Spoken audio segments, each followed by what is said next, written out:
اعوذ باللہ من الشیطان الرجیم بسم اللہ الرحمن الرحیم الحمدللہ رب العالمین والصلاة والسلام علی سید الانبیاء والمرسلین وعلی اہلہ وصحبہ اجمعین اما بعد اللہم صلی علی محمد وعلی آل محمد۔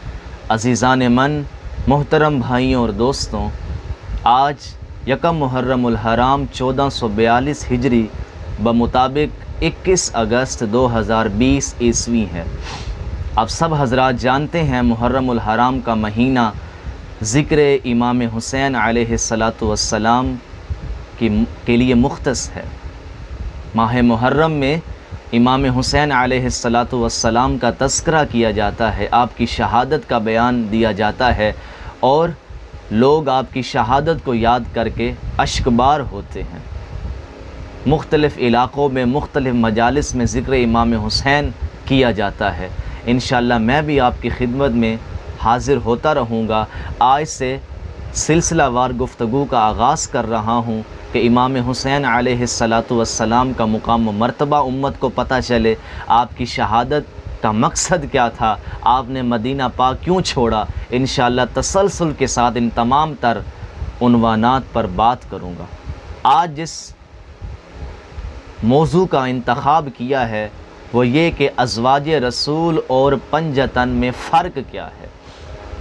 ازواج رسول بھی اہل بیت میں سے ہیں اور پنجتن بھی اہل بیت میں سے ہیں، اور تمام خاندان بنو ہاشم جو آقا علیہ السلام کے قریبی رشتہ دار ہیں انہیں بھی اہل بیت کہا گیا ہے، لیکن ان میں فرق کیا ہے، پنجتن کی کیا حیثیت ہے اور بالخصوص امام حسین کی کیا حیثیت ہے اور باقی نفوس قدسیہ کی کیا حیثیت ہے۔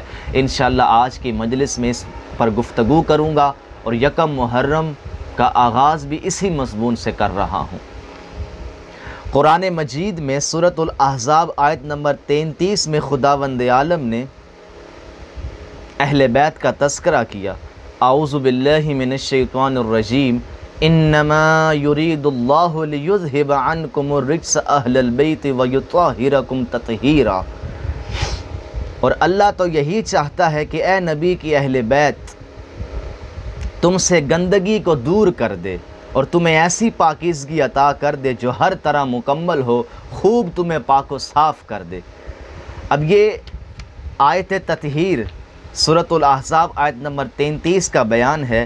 اس سے پہلے اگر ہم آیات کو دیکھیں تو خطاب آقا علیہ السلام کی ازواج کو کیا جا رہا ہے۔ سورۃ الاحزاب آیت نمبر 28 سے یہ بیان شروع ہے، یا ایھا النبی قل لازواجک، اور آگے سارا بیان ازواج کے لیے ہے کہ سروں پر دوپٹہ لے لیں، نظریں نیچی رکھیں، نامحرم کے سامنے میٹھے لہجے میں بات نہ کرے وغیرہ وغیرہ۔ یہ تمام احکامات رسول اللہ کی ازواج کو ملے۔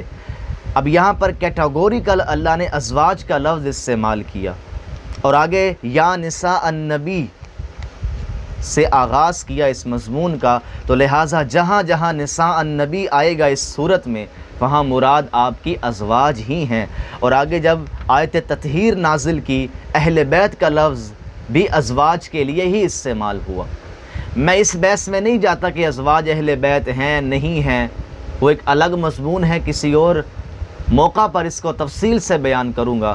میں صرف یہ بتانا چاہتا ہوں کہ قرآن کی روح سے ازواج رسول اہل بیت ہیں، اس میں کوئی شک نہیں، لیکن قرآن مجید قلب رسول پر نازل ہوا ہے، قلب محمد پر نازل ہوا ہے، اور اس آیت کا کیا معنی ہے، اس کی اصل تفسیر کیا ہے، وہ آقا علیہ السلام ہی بیان فرمائیں گے۔ کسی عالم کا قول رد کیا جا سکتا ہے پر رسول اللہ کا قول معاذ اللہ رد نہیں کیا جا سکتا۔ امام مالک رحمۃ اللہ علیہ اسی بات کو بیان کرتے ہیں۔ آپ فرماتے ہیں آقا علیہ السلام کی قبر کی طرف اشارہ کر کے امام مالک کہا کرتے تھے کہ اس صاحب قبر کی بات کے سوا ہر شخص کی بات کو قبول کیا جا سکتا ہے اور رد کیا جا سکتا ہے، صرف حضور کی ہر بات قابل قبول ہے، باقی ہر ایک کی بات کو رد بھی کر سکتے ہیں، قبول بھی کر سکتے ہیں۔ اب آقا علیہ السلام نے آیت تطہیر کا کیا معنی بیان کیا، میں آپ کی خدمت میں وہ پیش کرنا چاہتا ہوں۔ سیدہ عائشہ صدیقہ سلام اللہ علیہا بیان کرتی ہیں کہ ایک صبح کو رسول اللہ صلی اللہ علیہ وآلہ وسلم باہر نکلے تو اس وقت آپ کے جسم اقدس پر کالے بالوں سے بنی ہوئی اونٹ کے کجاوے کی مانند نشان بنے ہوئے تھے۔ ایسی چادر آپ نے پہنی ہوئی تھی جس پر اونٹ کے کجاوے کی تصویریں تھیں۔ بس سیدنا حسن آئے تو آپ نے انہیں اس میں لے لیا، چادر میں لے لیا۔ پھر حسین آئے تو وہ بھی داخل ہو گئے۔ پھر فاطمہ آئیں تو انہیں بھی داخل فرما لیا۔ پھر علی آئے تو انہیں بھی داخل فرما لیا، اور پھر یہ آیت تلاوت فرمائی۔ کون سی آیت؟ آیت تطہیر تلاوت فرمائی۔ اسے امام مسلم نے صحیح مسلم میں روایت کیا، مصنف ابن ابی شیبہ میں یہ حدیث آئی ہے، المستدرک میں یہ حدیث آئی ہے، جامع المسانید لابن الجوزی میں یہ حدیث آئی ہے۔ اب حضرت عائشہ کا بیان ہے کہ آقا علیہ السلام نے چادر کے اندر ان 4 ہستیوں کو لیا اور یہ آیت تلاوت کی۔ اشارہ ہے کہ یہ میری اہل بیت میں سے ہیں، اور اس کی وضاحت سیدہ ام سلمہ کی روایت سے بھی ہو جاتی ہے۔ ام سلمہ رضی اللہ تعالی عنہ بیان کرتی ہیں یہی واقعہ کہ آقا علیہ السلام نے حسنین کریمین حضرت علی اور سیدہ فاطمہ کو چادر میں لیا اور پھر یہ آیت تلاوت کی اور فرمایا اللہم ہؤلاء اہل بیتی، یہ میری اہل بیت ہیں۔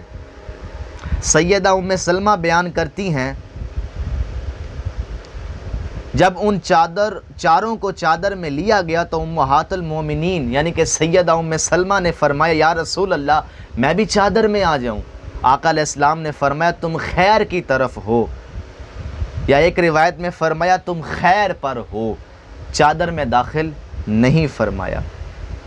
بلکہ ایک روایت میں یہ بھی ملتا ہے کہ آقا علیہ السلام نے چادر کھینچ لی اور فرمایا تم بھلائی پر ہو۔ اور ایک روایت میں آقا علیہ السلام نے فرمایا، سیدہ ام سلمہ فرماتی ہے میں نے عرض کی یا رسول اللہ مجھے بھی ان کے ساتھ داخل فرمائیے۔ آقا علیہ السلام نے فرمایا تم میری اہل سے ہو، کہ تم تو اہل بیت ہو، پر چادر میں جن کو میں نے داخل کیا ہے ان کی مثل کوئی نہیں ہو سکتا۔ اور سیدہ ام سلمہ کی ایک اور روایت سے اس کا ثبوت بھی ملتا ہے۔ ام سلمہ بیان کرتی ہیں کہ نبی کریم صلی اللہ علیہ وآلہ وسلم نے حسن، حسین، علی اور فاطمہ کو چادر اوڑھائی، پھر فرمایا اے اللہ یہ میرے اہل بیت ہیں اور میرے خاص ہیں، ان سے ناپاکی کو دور کر دے اور ان کو خوب پاک کر دے۔ اور آگے وہی روایت کہ ام سلمہ نے پوچھا میں بھی ان کے ساتھ ہوں، آپ نے فرمایا تم بھلائی پر ہو، خیر پر ہو۔ تو اہل بیت اطہار میں جس کو بھی داخل کیا جائے کوئی سروکار نہیں، کوئی اختلاف نہیں، پنجتن کا کوئی مقابلہ نہیں کر سکتا۔ آقا علیہ السلام نے خصوصی طور پر ان ہستیوں کو سب سے جدا کر کے پیش کیا ہے کہ یہ ہستیاں میری اہل بیت میں سب سے خاص ہیں۔ اب یہاں پر ایک اور وضاحت آپ کی خدمت میں پیش کر دوں، زید بن ارقم کی روایت۔ زید بن ارقم سے چند لوگوں نے آ کر پوچھا کہ ہمیں آقا علیہ السلام کی کوئی حدیث ہی بیان کر دے، آپ نے رسول اللہ کے ساتھ کافی وقت گزارا ہے۔ تو زید بن ارقم بیان کرتے ہیں، طویل حدیث ہے میں اختصار کے ساتھ بیان کرتا ہوں۔ فرماتے ہیں ایک دن رسول اللہ ہمیں خطبہ دینے کے لیے کھڑے ہوئے پانی کے اس تالاب پر جسے خم کہا جاتا ہے۔ پہلے حمد و ثنا الہی بیان فرمائی، وعظ و نصیحت فرمائی، پھر فرمایا اے لوگو میں ایک بشر ہوں، قریب ہے کہ میرے پاس رب کا قاصد آ جائے یعنی موت کا فرشتہ، تو میں اسے لبیک کہوں، اور میں تمہارے درمیان 2 عظیم الشان چیزیں چھوڑ رہا ہوں۔ پہلی ان میں کتاب الہی ہے اور اس میں ہدایت اور نور ہے، جو اسے تھامے گا اور اس سے روشنی حاصل کرے گا تو وہ ہدایت پر رہے گا، اور جو اسے چھوڑ دے گا اور اس سے روگردانی کرے گا تو وہ گمراہی پر ہوگا۔ اور دوسری چیز میرے اہل بیت ہیں، میں اپنی اہل بیت کے بارے میں تمہیں اللہ کی یاد دلاتا ہوں، میں اپنے اہل بیت کے بارے میں تمہیں اللہ کی یاد دلاتا ہوں، اور میں اپنی اہل بیت کے بارے میں تمہیں اللہ کی یاد دلاتا ہوں، 3 مرتبہ کہا۔ سائل نے پوچھا اے زید حضور کی اہل بیت کون ہیں؟ کیا حضور کی ازواج آپ کی اہل بیت میں سے نہیں ہیں؟ تو انہوں نے فرمایا بلا شبہ کیوں نہیں، آپ کی ازواج آپ کی اہل بیت میں سے ہیں، لیکن پہلے فرمایا بلا کیوں نہیں، پھر فرمایا ولیکن لیکن آپ کی اہل بیت وہ ہیں جن پر صدقہ حرام ہے۔ سائل نے عرض کیا کون ہیں وہ؟ زید بن ارقم نے کہا آل علی، سیدنا علی کی اولاد، وہ فاطمی ہو یا غیر فاطمی ہو، آل عقیل، سیدنا عقیل کی اولاد، آل جعفر، سیدنا جعفر کی اولاد، اور آل عباس، عباس بن عبد المطلب کی اولاد، ان سب پر صدقہ حرام ہے۔ اب یہ زید بن ارقم کی روایت ہے۔ اب یہاں پر ظاہری طور پر تو یہ معلوم ہو رہا ہے کہ ازواج رسول اہل بیت میں سے نہیں ہیں، ایسی بات نہیں ہے۔ زید بن ارقم کی ایک اور روایت، اس میں انکار پایا جاتا ہے۔ جب سائل نے پوچھا کہ کیا ازواج رسول اہل بیت میں سے نہیں ہیں، تو زید بن ارقم نے کہا نہیں، عورت ایک عرصے کے ساتھ اپنے خامن کے ساتھ رہتی ہے، لیکن جب اسے طلاق دے دی جائے تو وہ اپنے خاندان والوں کے پاس واپس چلی جاتی ہے۔ اہل بیت رسول وہ ہیں جن پر صدقہ حرام ہے۔ اب ان دونوں روایات کو اگر اکٹھا کیا جائے تو تطبیق اس کی یہ ہے کہ ازواج رسول ضمنی طور پر زوجہ ہونے کے اعتبار سے حضور کے گھر میں داخل ہیں، اہل بیت میں داخل ہیں، اس حالتاً نہیں، اصل آپ کی نہیں ہے، اولاد میں داخل نہیں ہے، خون میں داخل نہیں ہے، زوجہ ہونے کے اعتبار سے اہل بیت ہیں، اور اس حالتاً آل میں خاندان والے ہوتے ہیں اور باپ دادا کی نسل ہوتی ہے۔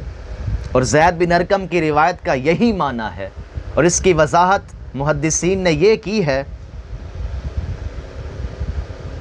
کہ آقا علیہ الصلوۃ والسلام کی اہل بیت کے جو آزاد کردہ غلام ہیں ان پر بھی صدقہ حرام ہے، ان پر بھی صدقہ حرام ہے، لیکن ازواج رسول کے جو غلام ہیں، نوکر ہیں، باندیاں ہیں، ان پر صدقہ حرام نہیں ہے۔ تو یہ چیز وہاں سے استثناء ہو گئی کہ ازواج رسول اہل بیت ہیں، کس اعتبار سے؟ بیوی ہونے کے اعتبار سے، پنجتن اولاد ہونے کے اعتبار سے اہل بیت ہیں۔ اور جیسا کہ سید عائشہ کی باندی بریرہ کے بارے میں ایک حدیث بخاری اور مسلم میں ہے کہ جب وہ ان کو کسی نے صدقہ پیش کیا تو وہ رسول اللہ کی بارگاہ میں لے کر آئیں، تو آقا علیہ السلام نے فرمایا وہ اس کے لیے صدقہ ہے، ہمارے لیے ہدیہ ہے۔ تو حضرت عائشہ کی وہ خادمہ تھی، ان کے لیے صدقہ جائز ہے، پر علی کے کسی خادم کے لیے، حسنین کے کسی خادم کے لیے، فاطمہ کے کسی خادم کے لیے، چاہے وہ آزاد کردہ ہو یا آپ کی خدمت کر رہا ہو، اس پر بھی صدقہ حرام ہو جائے گا۔ تو یہ ایک بنیادی فرق ہے۔ اور اسی طرح آقا علیہ الصلوۃ والسلام نے اہل بیت کے بارے میں جو ارشادات پیش کیے ہیں کہ یہ خاص لوگ ہیں،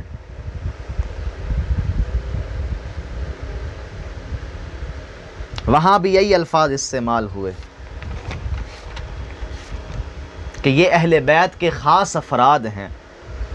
سعد کہتے ہیں عن سعد قال حین نزل علیہ یعنی رسول اللہ الوحی فأخذ علیا وابنیہ فاطمہ وادخلہم تحت ثوبہ ثم قال ربی ہؤلاء اہلی واہل بیتی۔ سعد کہتے ہیں جب رسول اللہ پر وحی نازل ہوئی تو آپ نے حضرت علی، ان کے دونوں بیٹے اور سیدہ فاطمہ کو اپنے کپڑے یعنی چادر کے اندر کر لیا، پھر فرمایا میرے رب یہ میرے اہل اور میرے گھر والے ہیں، میرے اہل اور میرے گھر والے ہیں۔ اور اسی طرح سعید الخدری کی روایت آپ کی خدمت میں پیش کر دوں کہ یہ آیت تطہیر نازل کب ہوئی۔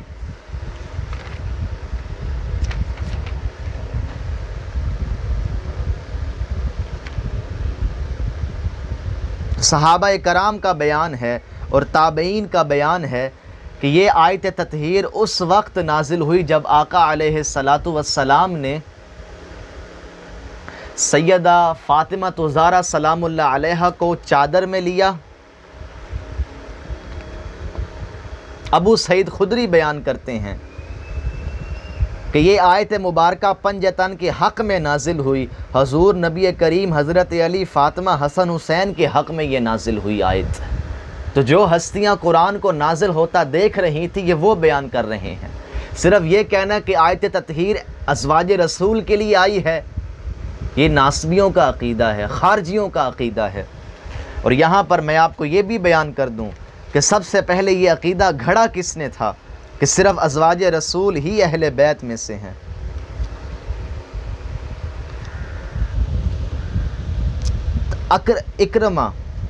اکرمہ تابعی ہیں جنہوں نے سب سے پہلے یہ عقیدہ بیان کیا کہ صرف ازواج رسول ہی اہل بیت میں سے ہیں۔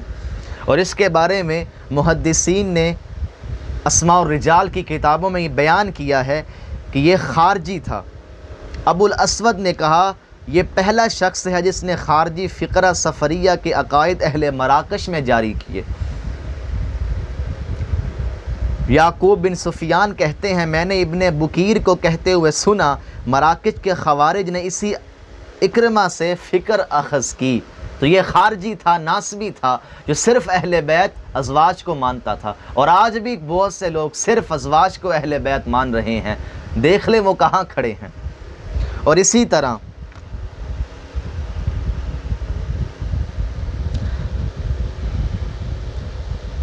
ابو خلف عبداللہ بن عیسیٰ الخزار نے یحییٰ البکا سے روایت کیا، انہوں نے کہا میں نے ابن عمر کو نافع سے یہ کہتے ہوئے سنا اے نافع اللہ سے ڈرتے رہو، تم پر افسوس ہے مجھ پر ایسا جھوٹا الزام نہ لگانا جیسے اکرمہ نے ابن عباس پر جھوٹ بول دیا۔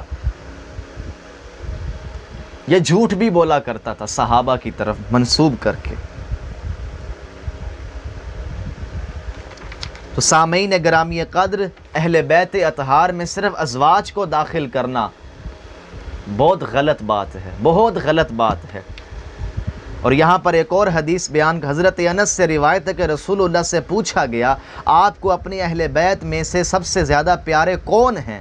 تو آپ نے فرمایا کہ حسن اور حسین، اور آپ اور حضرت فاطمہ سے فرمایا کرتے تھے کہ میرے دونوں بیٹوں کو میرے پاس بلا لو، پھر آپ ان دونوں کو سونگتے اور اپنے گلے سے لگا لیتے۔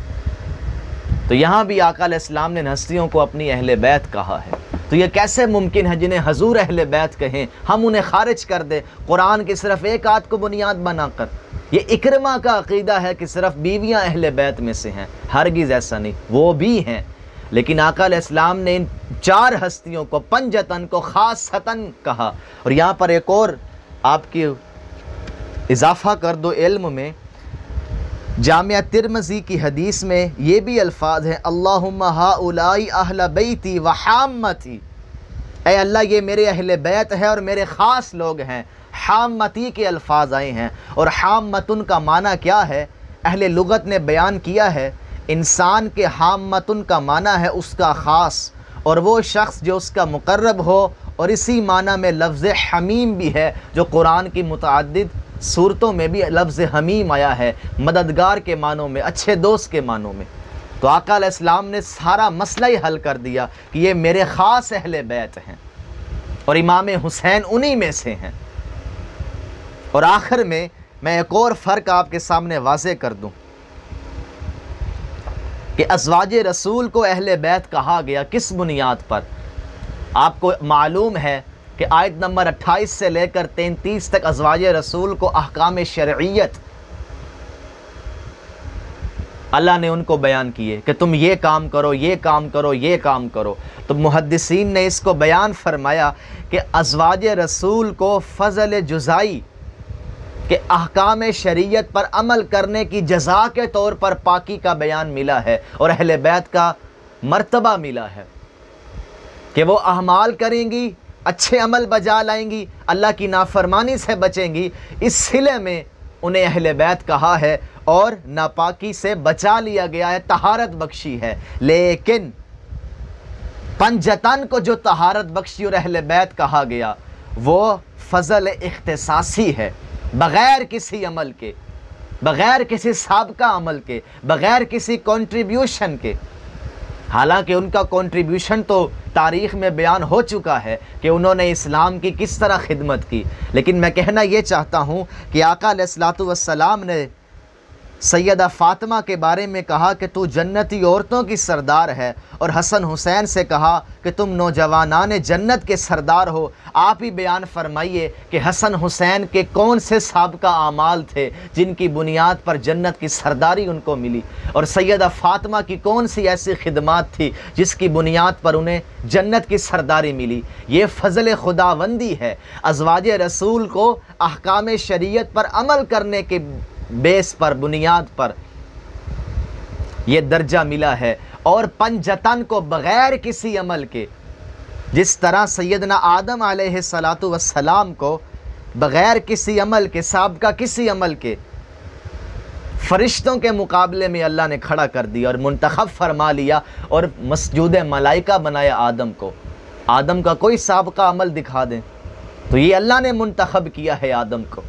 اسی طرح ان ہستیوں کو خدا نے منتخب کیا ہے، یہ ازواج رسول سے بھی اعلیٰ مقام رکھتے ہیں اور باقی تمام خاندان بنو ہاشم سے بھی اعلیٰ مقام رکھتے ہیں، خاصتاً کے الفاظ آقا علیہ السلام نے ارشاد فرمایا۔ اور اسی طرح اہل بیت اطہار پنجتن پاک کو ازواج رسول سے بھی علیحدہ کر دیا۔ ام سلمہ کی روایت کہ انہیں چادر میں داخل نہیں کیا، اور آقا علیہ السلام یہی بتانا چاہتے ہیں کہ یہ چار ہستیاں خاص ہیں میرے گھر والوں میں سے، اور آپ جانتے تھے، آپ کی نگاہ دیکھ رہی تھی کہ آنے والے وقتوں میں ان چار ہستیوں کو میرے گھر والوں میں سے نکالنے کی کوشش کی جائے گی، اس لیے میں اپنے عمل سے بتا کے جا رہا ہوں کہ باقی سب کو تم اہل بیت کہتے رہو اور ان کو اہل بیت سے خارج کر دو۔ ہرگز ایسا نہیں، رسول اللہ کا عمل حجت ہے، اور آپ نے تمام خاندان بنو ہاشم سے ان چار ہستیوں کو علیحدہ کر دیا مرتبے کے لحاظ سے کہ یہ چار ہستیاں خاص ہیں، اور ان کی محبت کو واجب کیا۔ آقا عبداللہ بن مسعود حضور نبی کریم سے روایت کرتے ہیں کہ آپ نے فرمایا اہل بیت مصطفیٰ کی ایک دن کی محبت پورے سال کی عبادت سے بہتر ہے، اور جو اسی محبت پر فوت ہوا وہ جنت میں داخل کیا گیا۔